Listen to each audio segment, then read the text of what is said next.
All right. We're now learning Pirki Avot, Avtalion. If you remember, there was Shmaya and Avtalion. Shmaya and Avtalion, they were the two leaders of the Jewish people. This is right in the end of the first temple. Shmaya and Avtalion.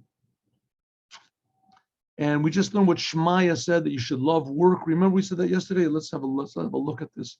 Shmaya said, it says they were the sons or the children of converts. Shmaya said you should love work, hate, how do you say, being a big shot, and don't try to ingratiate yourself with the ruling class, right? Don't try to be friends with the mayor and be friends with this, because in the end, your job is to just be humble, learn Torah, do good deeds, help people, and don't try to aggrandize yourself. Be simple, love work, etc. That was Shmaya. Avtalion was his partner. They were co-leaders of Israel. And we'll see that these co-leaders, they come down. We had like 3-4 of these partners in leadership of the Jewish people. It goes up to Hillel and Shammai. We'll see. That's going to be in tomorrow, the next day. Avtalion said, Chachamim, wise men, rabbis. Did I make this thing over? 1 second, excuse me. Yeah. Excuse me. Wise men, hizaru midivrechem. Be careful with what you say. Shema tachovu chovas galus. Because maybe you'll say the wrong thing and you will be put into exile. You'll go to the place where there is evil water. We'll see what this means.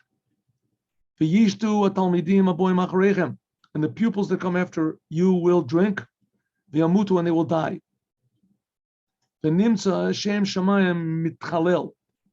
Will be disgraced. Okay, what's he talking about?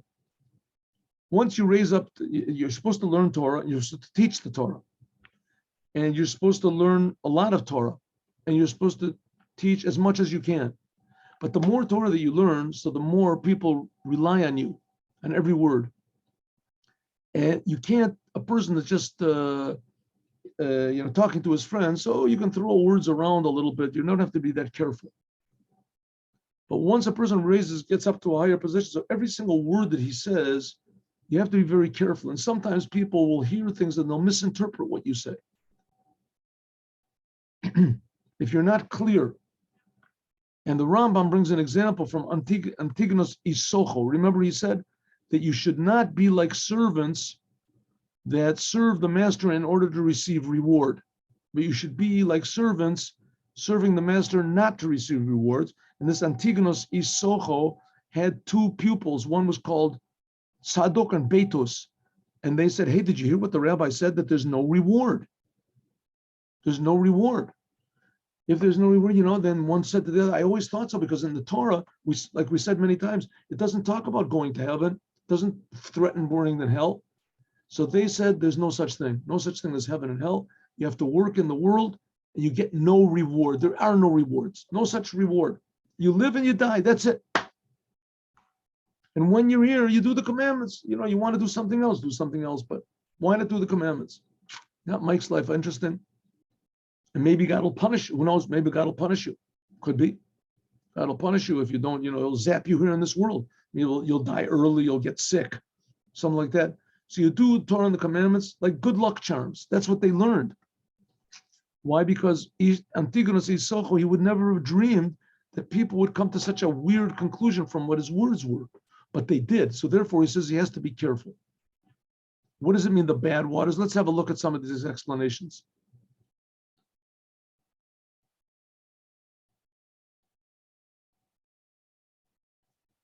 He says, what is this bad water? What's the bad water?